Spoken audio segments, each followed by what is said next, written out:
Selamat pagi, selamat siang, selamat sore, dan selamat malam teman-teman semuanya. Selamat bertemu kembali di perkuliahan saya Etika Profesi dan Pengembangan Diri.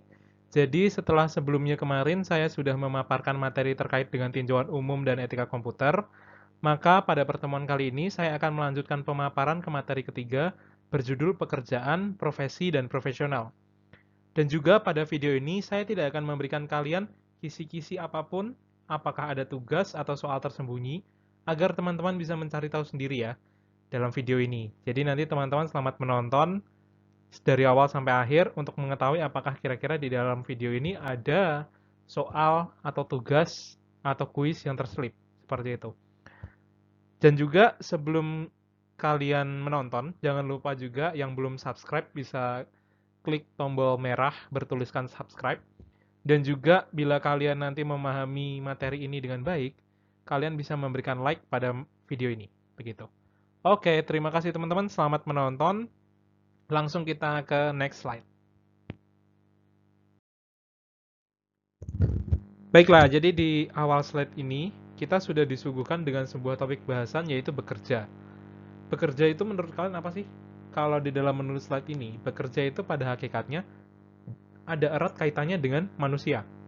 Kenapa? Karena pada hakikatnya manusia adalah makhluk yang bekerja, teman-teman. Dan manusia itu bekerja itu untuk memenuhi kebutuhan hidupnya, yaitu yang meliputi kebutuhan ekonomi, kebutuhan psikis, kebutuhan biologis, serta kebutuhan pekerjaan. Jadi pada slide ini akan diberikan penjabaran singkat terkait dengan kebutuhan manusia yang tadi sudah diberikan macam-macamnya pada slide yang pertama. Tadi ada 4 macam kan kebutuhan ekonomi dan sebagainya itu akan diberikan penjabaran sederhana atau penjabaran singkatnya pada slide ini. Langsung saja ya teman-teman. Jadi yang pertama, kebutuhan ekonomi. Dia itu merupakan kebutuhan yang bersifat material, baik harta maupun benda yang diperlukan untuk kesehatan dan keselamatan hidup manusia.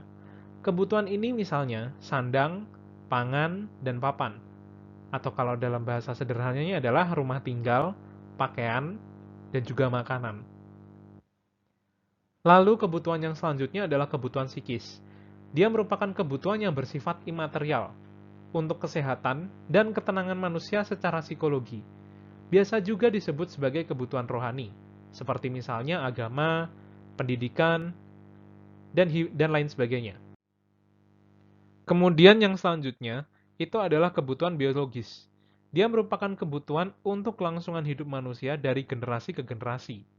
Kebutuhan ini sering disebut juga sebagai kebutuhan seksual dan diwujudkan dalam perkawinan, membentuk keluarga, dan lain sebagainya. Dan yang terakhir adalah kebutuhan pekerjaan. Dia merupakan kebutuhan yang bersifatnya itu praktis, yang digunakan untuk mewujudkan kebutuhan-kebutuhan yang lainnya. Kebutuhan pekerjaan ini seperti misalnya adalah profesi, perusahaan, dan lain sebagainya. Tuh. Oke, langsung saja saya akan berikan kalian soal yang pertama. Jadi soal yang pertama terkait dengan slide ini, teman-teman. Jadi soalnya adalah, teman-teman tolong berikanlah contoh kebutuhan manusia yang sudah dipaparkan ini tadi. Contohnya diambil dari diri kalian masing-masing. Jadi kalian memberikan contoh yang kalian rasakan atau yang kalian lalui atau yang kalian pernah lakukan, pernah kalian lihat dari 4 kebutuhan ini. Minimal 1. Jadi 4-4-nya tidak boleh kalian pilih salah satu, kalian pakai 4-4-nya, kemudian 4-4-nya ini kalian berikan masing-masing satu contoh minimal gitu teman-teman. Jadi misal kebutuhan ekonomi apa contohnya, kebutuhan psikis contohnya kalian yang sudah kalian lakukan apa kayak gitu. Jadi tidak boleh kalian pilih, kalian harus pakai 4-4-nya ini. Itu ya. Ini soal yang pertama teman-teman. Oke, tinggal kita lihat aja nanti masih ada soal-soal yang lain atau tidak gitu. Oke, langsung lanjut ke next slide ya. Setelah tadi di slide kita dijabarkan tentang bekerja, pada slide ini kita akan diberikan pemahaman tentang pekerjaan dan profesi. Jadi dua-duanya tidak akan langsung dibahas, tapi akan dibahas satu persatu. Kita langsung mulai dari yang pertama adalah pekerjaan. Pekerjaan itu adalah hal yang harus dilakukan manusia untuk memenuhi kebutuhan hidupnya. Jadi itu adalah sebuah pekerjaan, teman-teman. Dan menurut Sumaryono, tahun 1995, Tujuan kerja itu atau tujuan dari pekerjaan, tujuan dari kita bekerja adalah memenuhi kebutuhan hidup, mengurangi tingkat pengangguran dan kriminalitas, melayani sesama, dan mengontrol gaya hidup. Itu menurut Sumaryono mengenai tujuan kerja. Pada slide yang selanjutnya, kita akan masuk kepada si profesi. Jadi profesi ini apa sih? Dia itu adalah bagian dari pekerjaan, teman-teman. Jadi pekerjaan dan profesi itu bisa dibilang saling terkait. Tetapi tidak semua pekerjaan adalah profesi. Nanti akan ada lagi.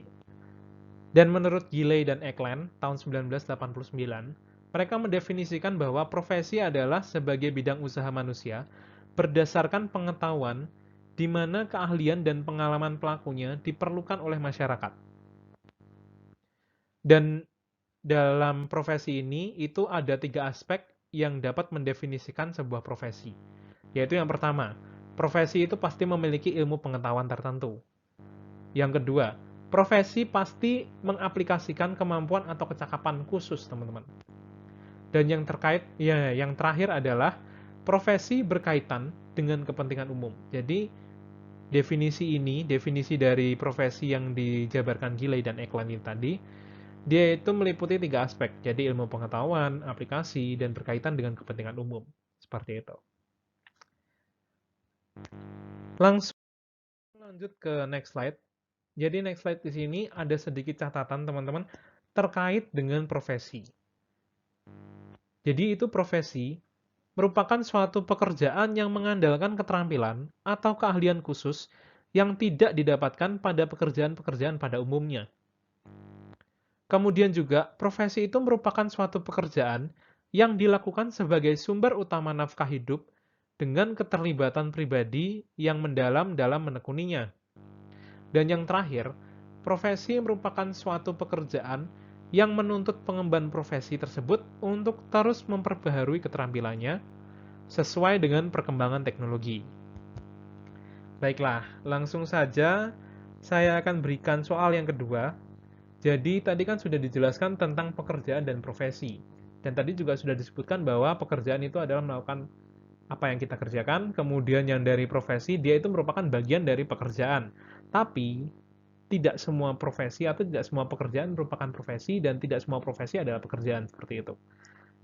Soal yang kedua adalah berikanlah contoh terkait dengan pekerjaan dan profesi. Sebutkan 5 contoh minimal. Jadi kalian bisa menuliskan pekerjaan apa saja, kemudian profesi apa saja. Kemudian setelah itu, setelah kalian memberikan contoh, berikan alasan kenapa contoh yang kalian ambil itu kalian kategorikan sebagai pekerjaan atau sebagai profesi. Seperti itu. Jadi setelah kalian memberikan contoh nih, misal pekerjaan, ada A, B, C, dan sebagainya. Kemudian kalian memberikan alasan. Kenapa kalian menganggap 5 contoh itu tadi adalah pekerjaan? Gitu. Dan begitu juga nanti juga yang profesi. Kenapa kalian mengambil 5 contoh profesi, 5 contoh hal yang tadi kalian sebutkan sebagai profesi, itu kenapa kalian kategorikan sebagai profesi? Gitu. Jadi, soal yang kedua adalah kalian memberikan contoh dari pekerjaan dan profesi. Setelah kalian memberikan contoh, minimal 5 contoh, kalian berikan alasan kenapa kalian menyebut 5 contoh tadi itu adalah pekerjaan dan 5 contoh tadi adalah profesi. Gitu. Oke? Paham ya, teman-teman? Oke, lanjut. Kemudian yang selanjutnya kita masuk pada profesi versus profesionalisme. Sebelum kita masuk lebih dalam, pada slide ini kita akan diberikan sedikit kutipan dari Khalil Gibran, dari sang nabi. Jadi di sini ada kata-katanya yang mengatakan bahwa kutipan yang mengatakan, "Bekerjalah dengan cinta. Jika engkau tidak dapat bekerja dengan cinta, lebih baik engkau meninggalkannya dan mengambil tempat di depan pintu gerbang candi-candi, meminta sedekah kepada mereka yang bekerja dengan penuh suka dan cita." Khalil Gibran, sang nabi.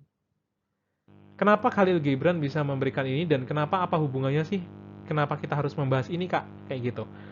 Pada slide selanjutnya, pada slide yang selanjutnya ini, kita akan mendapatkan pengertian mengapa kutipan tadi kita masukkan ke dalam sini. Jadi versi Khalil Gibran, orang yang profesional itu adalah orang yang mencintai profesinya. Dengan mencintai profesi, maka orang akan terpacu untuk terus mengembangkan kemampuan yang mendukung profesinya tersebut. Jadi contohnya semisal gini teman-teman gampangannya. Semisal kalian mencintai pekerjaan sebagai dokter, kemudian kalian ingin mendalaminya khusus untuk semisal sebagai dokter gigi atau dokter anak atau mungkin dokter umum atau mungkin dokter-dokter yang lainnya seperti itu. Maaf kalau mungkin ada salah kata. Jadi seperti itu. Jadi kalian sudah mencintai profesi kalian sebagai dokter, tapi kalian ingin mendalami, jadi kayak mengambil spesialis seperti itu. Kalian bisa ngambil spesialis gigi yang nanti akhirnya jadi dokter gigi, spesialis anak, spesialis apa dan sebagainya seperti itu teman-teman. Gitu. Mengapa kutipan Khalil Gibran tadi diambil, saya masukkan juga ke dalam PPT ini, karena versi Khalil Gibran, orang yang profesional adalah orang yang mencintai profesinya. Gitu. Karena dengan mencintai profesi, maka orang akan terpacu untuk terus mengembangkan kemampuannya yang kemampuannya ini mendukung profesinya tersebut. Gitu, teman-teman. Oke. Pada slide yang ini, kita akan diberikan pengenalan. Jadi, sifat-sifat yang bisa dimiliki seorang profesi itu harus memiliki sifat-sifat seperti ini. Jadi, yang pertama, menguasai ilmu secara mendalam dalam bidangnya. Jadi, kayak dia itu punya kepakaran atau keahlian ngelotok-ngelotok atau ngelotok-ngelotok sampai lepas-lepas pada kemampuannya tersebut atau ilmunya tersebut gitu. Kemudian yang selanjutnya juga mampu mengkonversikan ilmu menjadi keterampilan. Jadi kayak bisa ilmunya itu tadi bisa dipraktekkan juga, tidak cuma sekedar dia punya simpanan teori, tapi dia juga bisa memakainya gitu. Dan yang selanjutnya adalah selalu menjunjung tinggi etika dan integritas profesi. Jadi bisa dikatakan dia dalam profesi itu nanti ada yang etika profesi dan sebagainya, itu ada kayak aturan-aturannya sendiri teman-teman. Karena ada organisasinya tertentu yang mereka mengayomi atau perkumpulan-perkumpulan yang nanti ada aturannya biar mereka itu bekerjanya masih tetap profesional gitu. Jadi salah satu sifatnya adalah selalu menjunjung tinggi etika dan integritas profesi gitu. Kemudian seorang profesional itu juga harus memiliki sikap sebagai berikut. Berkomitmen, punya tanggung jawab, berpikir sistematis, menguasai materi, dan menjadi bagian dalam masyarakat profesional. Kenapa? Ini ditekankan sekali karena seorang profesional ini nanti dia akan memberikan jasanya atau dia akan membantu orang-orang di luar sana dengan pekerjaan atau profesinya itu tadi. Makanya dia harus mempunyai komitmen yang tinggi, komitmen yang bagus, tanggung jawab yang baik juga. Dia harus mampu juga berpikir sistematis dan dia juga harus menguasai materi dan dia harus menjadi masyarakat profesional yang baik. Jadi kayak tidak seenaknya saja. Gitu teman-teman. Oke, langsung kita lanjut ke slide yang selanjutnya. Baiklah, pada slide ini kita akan diberikan pemahaman terkait dengan mengukur profesionalisme. Jadi, mengukur profesionalisme itu juga ada syaratnya teman-teman, atau ada tolok ukurnya gitu. Secara teoritis, menurut Gilley dan Ekland, tahun 1989, standar pengertian profesional itu dapat didekati dengan 4 perspektif pendekatan, yaitu pendekatannya apa aja? Yang pertama, pendekatan berorientasi filosofis. Yang kedua, pendekatan berorientasi perkembangan. Yang ketiga adalah pendekatan berorientasi dengan karakteristik. Dan yang selanjutnya adalah pendekatan berorientasi non-tradisional. Itu. Jadi ada 4 pendekatan menurut Gilley dan Ekland yang bisa jadikan standar pengertian profesional, itu dapat melihat dari 4 perspektif ini. Gitu. Langsung saja untuk di next slide selanjutnya kita akan melihat penjabaran-penjabaran terkait dengan pendekatan ini. Jadi yang pertama adalah penjabaran terkait dengan mengukur profesional dari pendekatan filosofis. Jadi ada 3 pendekatan di dalam sini. Yang pertama adalah pendekatan lambang keprofesionalan, yaitu lambang yang dimaksud adalah sertifikat, lisensi, dan akreditasi. Itu pendekatan filosofis dengan lambang. Kemudian yang selanjutnya adalah pendekatan sikap individu. Dia ini melihat, kalau yang pendekatan sikap individu ini akan melihat, atau dia ini melihat bahwa layanan individu pemegang profesi diakui oleh umum dan bermanfaat bagi penggunanya. Gitu. Setelah tadi dilihat dari sertifikat, dilihat dari manfaatnya. Kemudian yang terakhir dari pendekatan filosofis ini ada yang namanya pendekatan elektik. Jadi pendekatan elektik merupakan pendekatan yang menggunakan prosedur, teknik, metode, dan konsep dari berbagai sumber, sistem, dan pemikiran akademis. Dengan kesatuan pendekatan item-item tersebut, maka masyarakat akan melihat kualitas profesional yang dimiliki oleh seseorang sebagai individu ataupun yang mewakili suatu institusi. Jadi dilihat dari macam-macamnya itu tadi, dia nanti baru bisa dikatakan seorang profesional. Gitu, teman-teman. Penjabaran yang selanjutnya itu adalah penjabaran mengukur profesionalisme dari pendekatan perkembangan. Proses profesional adalah proses evolusi yang menggunakan pendekatan organisasi dan sistematis untuk mengembangkan profesi ke arah status profesional. Jadi ada 6 langkah yang ditekankan pada pendekatan perkembangan. Yaitu yang pertama, berkumpulnya individu-individu yang memiliki minat yang sama terhadap suatu profesi. Kemudian yang kedua adalah dilakukan identifikasi dan adopsi terhadap ilmu pengetahuan tertentu untuk mendukung profesi yang dijalaninya. Kemudian setelah itu, individu-individu yang memiliki minat yang sama berkumpul. Lalu selanjutnya, para praktisi akan terorganisasi secara formal pada suatu lembaga yang diakui oleh pemerintah dan masyarakat sebagai sebuah organisasi profesi. Kemudian, dilakukan pembuatan kesepakatan mengenai persyaratan profesi berdasarkan pengalaman dan kualifikasi tertentu. Kemudian selanjutnya, dilakukan penentuan kode etik profesi yang menjadi aturan main dalam menjalankan sebuah profesi yang harus nantinya ini ditaati oleh semua anggota profesi yang bersangkutan. Kemudian setelah itu, dilakukan revisi persyaratan berdasarkan kualifikasi tertentu, seperti syarat akademis dan pengalaman melakukan pekerjaan di lapangan. Gitu. Itu kalau kita mengukur profesionalisme dengan pendekatan perkembangan. Kita harus melihat ada 6 langkah. Baiklah, yang selanjutnya ini kita akan diberikan penjabaran terkait dengan mengukur profesionalisme dari pendekatan karakteristik. Di dalam pendekatan karakteristik ini, teman-teman akan diperkenalkan dengan 8 karakteristik pengembangan proses profesional yang saling terkait. Jadi ada 8. Kalau tadi kan ada 6 untuk yang perkembangan, 6 langkah. Kalau yang di karakteristik ada 8 karakteristik pengembangan yang teman-teman bisa kenal. Jadi karakteristiknya apa saja? Seperti berikut ini. Yang pertama, kode etik profesi. Kemudian yang kedua adalah pengetahuan yang terorganisir. Yang ketiga adalah keahlian dan kompetensi yang bersifat khusus. Kemudian yang keempat adalah tingkat pendidikan minimal dari sebuah profesi. Kemudian yang kelima adalah sertifikat keahlian.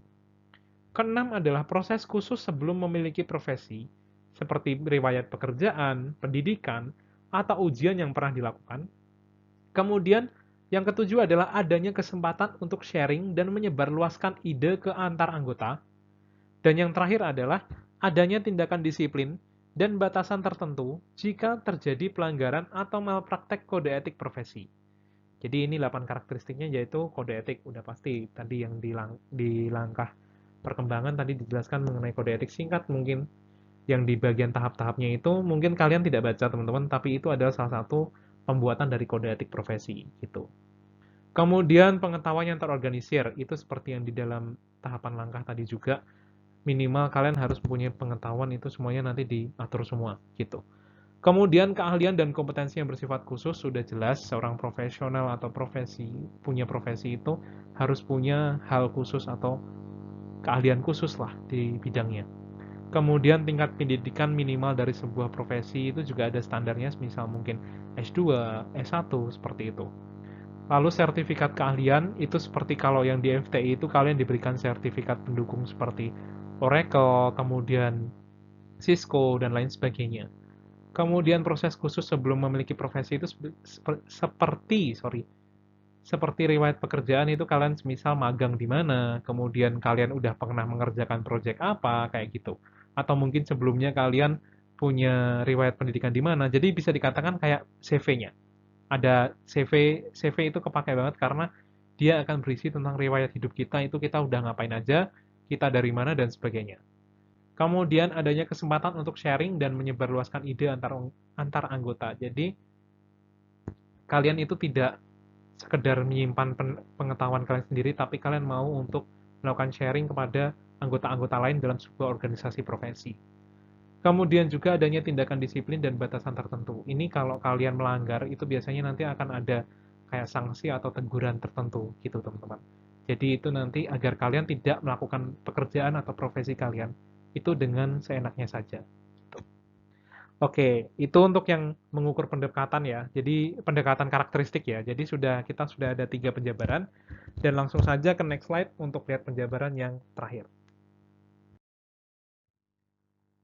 Penjabaran yang terakhir adalah mengukur profesionalisme dari pendekatan non-tradisional. Jadi pendekatan non-tradisional ini punya perspektif yang menyatakan bahwa seseorang dengan bidang ilmu tertentu diharapkan mampu melihat dan merumuskan karakteristik yang unik dan kebutuhan sebuah profesi. Pendekatan ini juga memandang penting identifikasi elemen-elemen penting untuk sebuah profesi, seperti standarisasi profesi, sertifikasi profesional, dan lain sebagainya. Gitu, teman-teman. Oke, slide yang terakhir kita akan mulai masuk pada kesimpulan. Kesimpulan dari mengukur profesionalisme. Jadi, kesimpulannya adalah dari pendekatan yang sudah dijabarkan dan dibahas, dapat disimpulkan atau dapat diambil keputusan bahwa mengukur profesionalisme bukanlah hal yang mudah.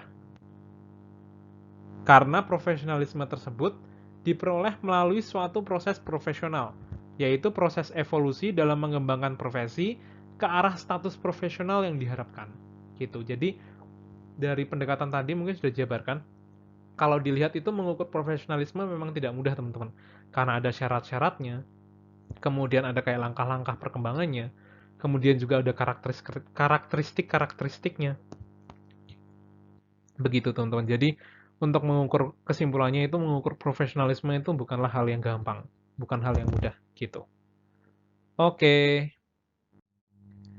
Sekian presentasi dari pertemuan 3 ini. Kalau ada teman-teman yang ingin bertanya atau ada yang kurang jelas dengan materinya, teman-teman bisa mereplay videonya.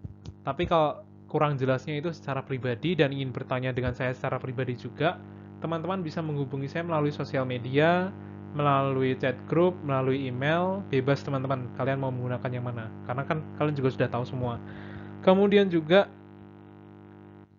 untuk tugasnya, jadi kan tadi saya sudah menyelipkan ada beberapa soal di dalam video ini, dan ini saya akan memberikan soal yang terakhir teman-teman. Jadi soal yang terakhir adalah teman-teman tolong sebutkan organisasi profesi, minimal 3 organisasi.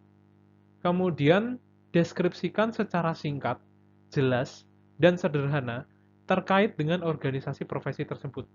Jadi maksudnya adalah menjelaskannya itu tidak sekedar kalian menyebutkan kepanjangannya saja, tidak, tapi dijelaskan sedikit. Seperti teman-teman melihat tadi penjabaran sederhana dalam PPT ini, dalam slide ini, gitu teman-teman. Dalam video ini kan kalian tadi sudah melihat ada penjabaran-penjabaran sederhananya, kayak gitu. Jangan langsung dari kepanjangannya saja, tidak, tapi penjabaran sederhananya kalian mungkin seperti menyebutkan, oh ini organisasi profesi untuk profesi ini, kemudian didirikannya dari tahun ini oleh ini, beliau ini siapa, dan sebagainya. Seperti itu mungkin bisa. Jangan yang cuma singkat-singkat aja, teman-teman. Maksudnya singkatannya dipanjangin gitu aja, bukan seperti itu. Gitu ya, teman-teman. Itu untuk soal yang terakhirnya. Kemudian untuk deadline-nya tugas ini, deadline tugas 1 teman-teman untuk kelas etika profesi yang hari Rabu adalah tanggal 30 Oktober 30 September, 30 September jam 12 siang. Sedangkan untuk kelas etika profesi yang hari Kamis adalah tanggal 1 Oktober jam 12 siang. Kemudian karena nanti saya akan meminta tugas ini untuk dikirim, kalian subjek pengiriman dan nama file pengirimannya tolong disesuaikan dengan ketentuan seperti ini.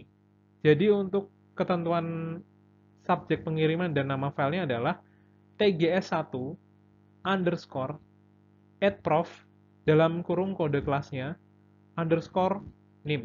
Kode kelasnya itu yang diambil hanya alfabet belakangnya saja teman-teman. Jadi misal kayak @prof E, kemudian @prof F kayak gitu, itu yang diambil hanya itunya saja, alfabet belakangnya saja. Jadi kayak bukan yang kadang kan teman-teman ada yang nulis TI 212 mungkin apa kayak gitu. Tidak full seperti itu, tapi yang diambil hanya alfabet belakangnya saja.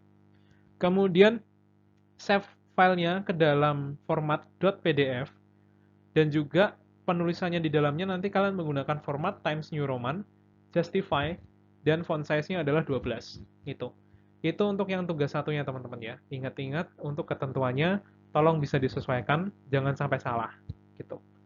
Kemudian kemarin ada yang tanya, Kak, untuk deadline TTS-nya kapan ya? Maksudnya deadline untuk pengumpulan video dan sebagainya nanti kapan ya?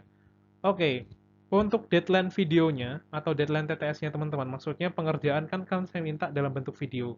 Pengerjaan videonya itu nanti deadline-nya adalah tanggal 12 Oktober, hari Senin, jam 21.59 maksimal.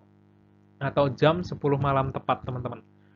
Waktu Indonesia Barat ya. Jadi kan mungkin ada yang teman-teman ada yang sedang pulang kampung dan sebagainya. Tolong ingat-ingat deadline-nya adalah jam 10 malam waktu Indonesia bagian Barat. Gitu, teman-teman. Itu untuk yang deadline TTS-nya ya. Jadi ingat-ingat deadline TTS jangan sampai salah nanti, deadline-nya tanggal 30, padahal yang tanggal 30 September ini nanti adalah deadline untuk tugas 1. Sedangkan untuk yang deadline videonya ini adalah tanggal 12 Oktober, teman-teman. Jadi masih ada waktu yang masih cukup lumayan panjang juga untuk teman-teman bisa mengerjakan. Jadi ada waktu sekitar 2 minggu dari sekarang, teman-teman. Gitu. 2 minggu, sorry.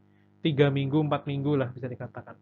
Jadi teman-teman bisa prepare yang baik untuk video TTS-nya, karena ingat, ini nanti akan sebagai penilaian TTS, bukan apa untuk yang main-main gitu teman-teman. Makanya saya kemarin bilang adalah buat semaksimal mungkin, sebaik mungkin, dan berikan effort terbaik kalian dalam video ini.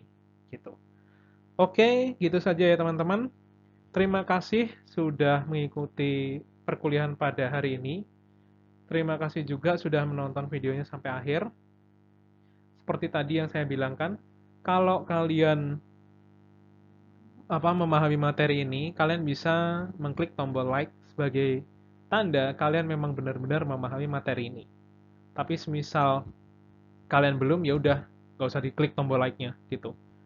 Kemudian juga kalau teman-teman ada yang belum subscribe, bisa langsung klik aja tombol subscribe-nya karena selain materi etika profesi nanti akan update terus-terusan di sini juga, teman-teman nanti bisa langsung tahu kalau misal ada materi-materi update atau apa dan sebagainya gitu. Oke ya teman-teman, gitu aja. Terima kasih, sampai bertemu lagi di pertemuan selanjutnya. Sekian.